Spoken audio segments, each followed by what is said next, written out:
Bonjour tout le monde, vidéo pour présenter la fonction logarithmique. Donc si vous voulez suivre en même temps que moi, je vais suivre la page 226 du cahier environ. Donc on va commencer par la fonction de base logarithmique. On vous la présente dans le cahier comme étant la réciproque de la fonction exponentielle, évidemment. Donc la règle de la fonction de base logarithmique, c'est celle-ci, je l'écris au-dessus du graphique. F de x est égal à log en base c de x. On a vu la définition des logs. Un log, dans le fond, c'est un exposant. C'est l'exposant qu'il faut mettre à la base pour obtenir la puissance. Donc ici, ce serait l'exposant qu'il faut mettre à C pour obtenir X. On a les mêmes contraintes sur C qu'on avait dans la fonction exponentielle, c'est-à-dire que pour que ce soit défini, il faut que C soit plus grand que 0. Puis pour que ce soit intéressant, il faut que C soit différent de 1, sinon on a une belle fonction constante. Et finalement, l'argument d'un log ne peut pas être négatif, donc la fonction logarithmique est définie seulement pour les x plus grands que 0. Mais dans ce cas, la fonction de base. Tantôt, ça va changer quand on va la transformer, mais il faut que l'argument du log soit plus grand que 0. Donc, le graphique a l'air de quoi? Ben, c'est la réciproque d'une fonction exponentielle. Donc, si ma fonction exponentielle avait l'air de euh, quelque chose comme ça, si on se souvient bien, ben, ma fonction logarithmique va avoir l'air de quelque chose comme ça. Mes talents de dessin sont toujours aussi incroyables. Donc, vont marquer que c'est une symétrie, dans le fond, par rapport à cet axe-là de ma fonction exponentielle. Donc, le domaine, c'est de 0 à l'infini, 0 exclu. Il n'y a pas de valeur initiale, évidemment. Il y a un 0 à 1. Et la fonction est croissante. Donc, sur son domaine, de 0 à l'infini. Voilà. Si jamais la valeur de C était. Ça, c'est pour un C qui est plus grand que 1. OK? C'est pour un C en haut de 1. Si on avait un C entre 0 et 1, je vais le mettre ici, là. C entre 0 et 1, ce serait plutôt ceci, le graphique de la fonction. Donc, elle serait décroissante à la place, avec une base plus petite que 1, comme pour la fonction exponentielle. La fonction transformée maintenant. Euh, avant, je vais vous jaser de comment retrouver la règle d'une fonction de base, mais c'est assez simple, parce qu'il y a juste un paramètre, c'est C, donc on remplace, là, mais disons que je vous dis que j'ai une fonction logarithmique de base qui passe par le point suivant, retrouver sa règle. Ben, la règle est de la forme f de x est égal à log en base c de x. Et là, je remplace mon f de x par moins 2, mon x par 1/25e. Et là, pour résoudre une équation logarithmique, le truc, c'est qu'une fois que notre log est isolé, donc une fois qu'on a log tout seul ici, pas de plus, pas de moins, pas d'autres trucs, on réécrit le log comme une exponentielle. Donc, on a vu l'équivalence d'écriture au dernier cours, comment passer de l'exponentielle à la log. Euh, on va le réécrire. Dans le fond, on va réécrire ça comme notre base, exposant à notre exposant, qui est égal à notre puissance. Donc, la base C, exposant moins 2, est égal à 1/25e. Et là, ben, C à la moins 2, c'est la même chose que 1 sur C à la 2, qui est égal à 1 sur 25. Ça veut donc dire que C à la 2, c'est 25. Ça veut donc dire que C, c'est 5.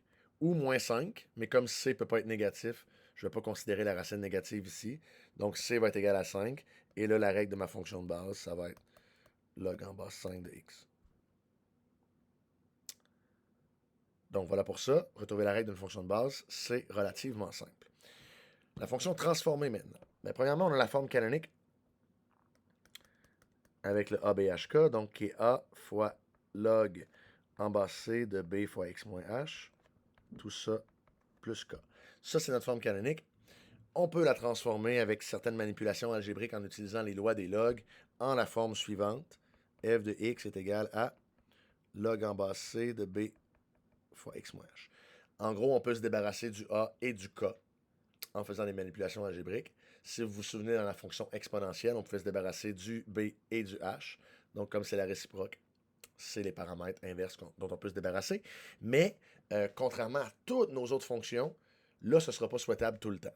Vous allez voir, je vais essayer de vous faire un exemple de comment on passe de la forme canonique à la forme transformée, puis c'est pas toujours évident. Mettons que j'ai deux fois log en base x moins 1 plus log en base 3, mettons, x moins 1 plus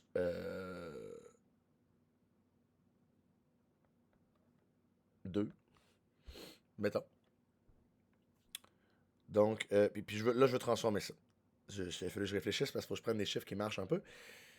Et là, je vais me débarrasser du D2, dans le fond, de mon A et mon K.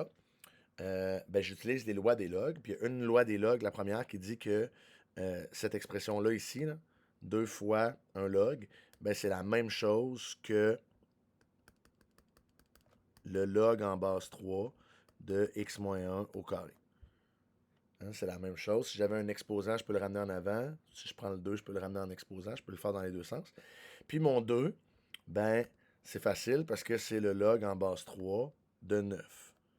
Hein, c'est l'exposant qu'il faut mettre à 3 pour obtenir 9. Donc, je peux le réécrire comme un log en base 3.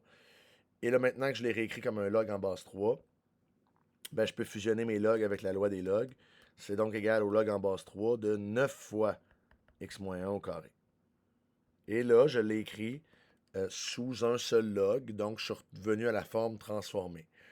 Mais là, j'ai un carré pour mon argument. Fait que là, j'ai une quadratique ici. Là. X moins 1 au carré fois 9, là, c'est une fonction du deuxième degré. Donc là, j'ai le log en base 3 d'une fonction du deuxième degré. Je suis pas sûr que j'ai le goût de gérer ça tant que ça. Vous comprenez que vous débarrasser de votre A, ça se peut, mais c'est pas tout le temps souhaitable, ça donne pas toujours une forme plus simple. Donc, exceptionnellement pour la fonction logarithmique, on va apprendre les effets du graphique de la forme canonique, donc avec les 4 paramètres, parce que c'est plus simple ici. Fait que je reviens à mon graphique pour vous jaser des 4 paramètres de la fonction log, donc A, B, H, K. Le paramètre A, ce qu'il fait, c'est un changement d'échelle verticale. Donc, c'est une réflexion par rapport à l'axe des X si je change son signe. Les valeurs de A et B, là, on ne va pas s'y attarder tant que ça pour notre esquisse. Ce qui va être important pour nous, c'est de déterminer, dans le fond, l'orientation, l'allure de notre fonction et, idéalement, l'équation de l'asymptote. OK? Puis une fois qu'on aura l'équation de l'asymptote, on va être capable de pas mal placer le graphique dans la bonne orientation. Donc, notre asymptote dans la forme canonique est toujours égal à x égale h. OK? Donc, l'asymptote, c'est x égale h dans la forme canonique. OK? Donc, si je vous demandais, par exemple, de tracer le graphique d'une fonction qui a un a positif, un b positif, un c plus grand que 0 et un h égal à moins 2 et un k égal à 3, mettons. Là, mon asymptote serait à x égale moins 2, si mon h vaut moins 2. Donc, j'aurais une asymptote ici. Et mon c plus grand que 0, ma fonction serait de base constante. A et B positif, je ne change rien. Donc, croissante, j'ai dit constante, je voulais dire croissante. Donc, j'aurai un graphique qui a l'air de ça. OK? Si jamais je change mon A devient négatif. A, c'est une réflexion par rapport à l'axe des X. Donc, si mon A devenait négatif, j'aurais le changement suivant. Ma fonction ferait comme ça à place. OK? Si c'était mon B qui devenait négatif, ma fonction serait comme ça à place.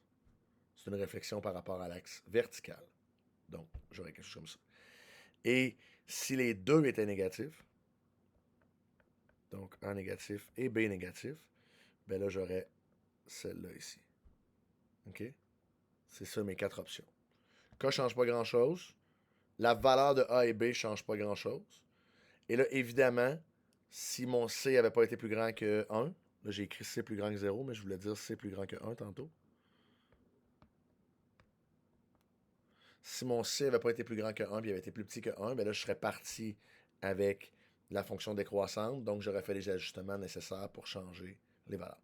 Mais bref, le signe de A et le signe de B, tout ce qu'ils font, c'est des réflexions par rapport à l'axe vertical ou par rapport à l'axe horizontal. Donc, A fait une réflexion par rapport à l'axe horizontal, alors que B fait une réflexion par rapport à l'axe vertical. Et le reste, on va le calculer algébriquement de toute façon. Donc, c'est pas la fin du monde. Dernière petite note, si jamais ce qu'on vous donne, c'est directement la forme transformée, celle-là ici, là, OK? Dans ce cas-là, vous pouvez facilement trouver votre 0. Le 0, dans le cas de cette forme-là, c'est équivalent à 1 sur B plus H. Donc, cette équation-là vous donne votre 0 et ça vous permet de tracer un graphique un petit peu plus précis. Mais encore une fois, ce n'est pas la fin du monde parce que les calculs qu'on va faire, on va les faire algébriquement. Donc, tout ce qu'on a besoin de savoir, c'est si la fonction est croissante ou décroissante, puis si elle est à gauche ou à droite de la symptote. Dès qu'on sait ça, le reste, on peut le calculer algébriquement. Donc, ce n'est pas important qu'il soit précis sur le graphique. Donc, voilà pour la présentation de la fonction logarithmique. Dans la prochaine vidéo, je vais jaser de la résolution d'équations.